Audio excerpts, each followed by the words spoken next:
Olá, tudo bem? Eu sou uma pessoa comum, como qualquer outra, mas também sou um filósofo, porque adoro questionar as coisas, fazer perguntas. Dá uma olhada.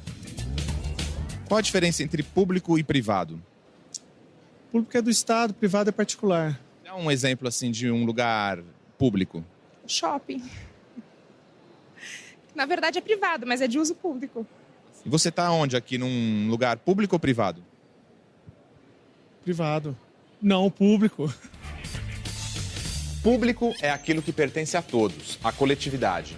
O contrário de público é privado, aquilo que pode pertencer a uma pessoa ou a um grupo. Parece simples, mas não é. Hoje em dia é muito comum a gente encontrar um espaço público, ou seja, que é de todos, sendo ocupado para atividades particulares, privadas. Parece que as pessoas só respeitam os espaços que são privados. Será que o espaço público andou perdendo valor? Uma observação genérica vai mostrar que há uma tendência a ignorar o valor que isso tem para todos e, portanto, então, depredar, né? Pichar, tomar esse espaço público como se ele fosse uma espécie de terra de ninguém. Foram os gregos antigos que criaram a ideia de um espaço público, onde os cidadãos se reuniam em assembleia para deliberar sobre assuntos da cidade, discutir e votar. Estamos falando da democracia, um sistema político em que o poder era exercido conforme leis que expressavam a vontade coletiva. Nessa época em que a democracia estava começando, era o espaço público que tinha mais importância. A palavra privado vem justamente de privação. O privado era menos que o público. A gente celebra nas sociedades antigas, sobretudo nas democráticas, a decisão pública na praça de Atenas ou no equivalente em Roma, ou então o papel do Estado, o papel da igreja, que eram em grande parte públicos. A partir da formação do Estado moderno, na segunda metade do século XV, os conceitos de público e privado passam por uma grande transformação. O filósofo italiano Niccolò Maquiavel foi o primeiro a refletir sobre essas mudanças. Em sua obra O Príncipe, ele afirma que a ética é um valor que rege o espaço privado do indivíduo e não o espaço público. Portanto, segundo Maquiavel, a ética não deve reger a política.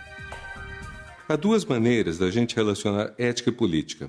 Uma é dizer, a ética é o reino do bem, do certo, do justo, e a política é o lugar em que você vai tentar vencer, tentar ganhar as paradas políticas, o debate, a discussão. Então você não pode ser muito ético, você não pode ser muito justo, não pode ser muito correto.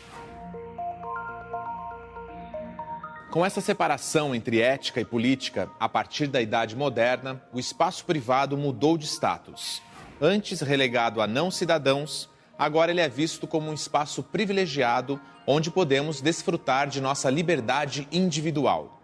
O que acontece é que se desenvolve um fantástico sistema de produção extremamente eficiente, que é o capitalismo, que se baseia muito mais na propriedade privada do que no poder público. Com isto, o privado muda totalmente sentido. Ele deixa de ser o menor para se tornar quase o maior. Na modernidade, a ordem social não é mais definida pela igreja ou pelo Estado. Ela é definida pelo mercado. E no mercado, as relações são reguladas por contratos e visam a produção de mercadorias. No mercado, prevalecem os interesses particulares das empresas privadas. Vamos ver uma situação que ilustra bem esse aumento da importância do que é privado sobre o que é público. Recorremos à ficção. Essa é uma cena da série americana House of Cards, Castelo de Cartas em português. O personagem Frank Underwood é um membro do Congresso americano. Ele usa sua influência de congressista para negociar favores da Suncorp, uma grande empresa de gás natural que danifica o meio ambiente. Frank se compromete a favorecer os negócios da empresa e, em contrapartida, a empresa financia a campanha eleitoral de alguns leais companheiros de Frank.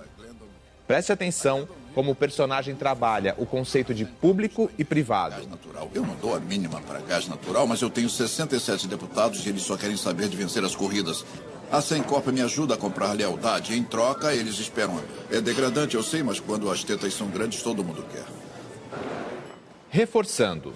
Frank usa o Congresso, que é público, para favorecer uma empresa privada, em troca de financiamento de campanha para cargos públicos. Essa atitude antiética do congressista da série exemplifica muito bem a famosa frase atribuída a Maquiavel: os fins justificam os meios. Será? Em troca, eles esperam. É degradante, eu sei. Há vários tipos de ética. Para simplificar, há uma ética que se pauta nos princípios, o que é certo, o que é errado. E há uma outra visão de ética que diz: não basta você agir corretamente, você tem que pensar qual a consequência do seu ato. Por exemplo, se um criminoso chega para mim e pergunta: onde está fulano? E eu sei que ele quer matar essa pessoa. Pela ética só de princípios, eu diria a verdade, porque mentira é errado. Mas se eu digo para ele a verdade, eu estou dando de bandeja para ele quem ele quer assassinar. Então, produz um resultado muito pior do que se eu mentisse e dissesse para ele: não sei, ou foi para o lado oposto, etc. Você veja, então tem uma ética de princípios, dizem alguns assim, e uma ética de resultados. Vamos dar uma olhada nas manchetes de hoje. Deixa eu ver. Suspeita de contrato superfaturado. Mais um caso de desvio do dinheiro público. Olha só, o político usou o helicóptero do governo, que é um bem público, para viajar de férias com a família. E essa empresa aqui, lucrou milhões desmatando uma floresta que é de todos para fazer um pasto, que é só da empresa. Pois é, a fronteira entre interesses privados e bens públicos está muito confusa atualmente. O maior problema aí é que é justamente na esfera pública que acontecem as decisões que influenciam as nossas vidas. Se essas decisões são tomadas visando interesses privados, como é que fica a democracia nessa história? Nós temos regimes democráticos. Agora, esses regimes democráticos em que os eleitores elegem o governante significam que, na prática, existe muito papel da propaganda política. Então, a nossa democracia não é uma democracia, não só no Brasil, no mundo inteiro, é uma democracia na qual a imagem do candidato é muito importante. Há especialistas em fazer esse marketing da imagem e isso custa dinheiro. Então, nós temos duas consequências que são um pouco perigosas para a democracia. Uma delas é a imagem se torna um fator decisivo de vitória, então o candidato vai modular seu discurso em função de pesquisas para agradar ao máximo as pessoas. E a outra coisa, a vida pessoal do candidato se torna também um trunfo. Então, esses são dois problemas sérios que a gente encontra na democracia e que tem a ver com a interferência do dinheiro, seja do bem privado, na discussão pública, ou com a interferência da vida que deveria ser privada na discussão pública. Nesse mundo em que o público e o privado se confundem, como é que fica a nossa privacidade? Será que ela perdeu valor com as redes sociais? Um autor chamado Christopher Lasch chamou a nossa cultura de cultura do narcisismo.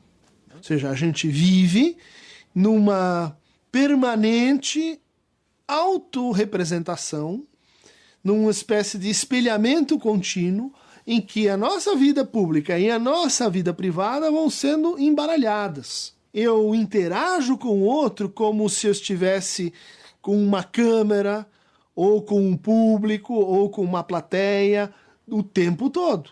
Inclusive na vida privada. E você, também está nas redes sociais ou prefere manter sua privacidade? E as celebridades, o que você acha da exposição pública das suas vidas privadas? Você já fez essas perguntas antes? Não? Então faça. Afinal de contas, perguntar é a melhor coisa que a filosofia faz.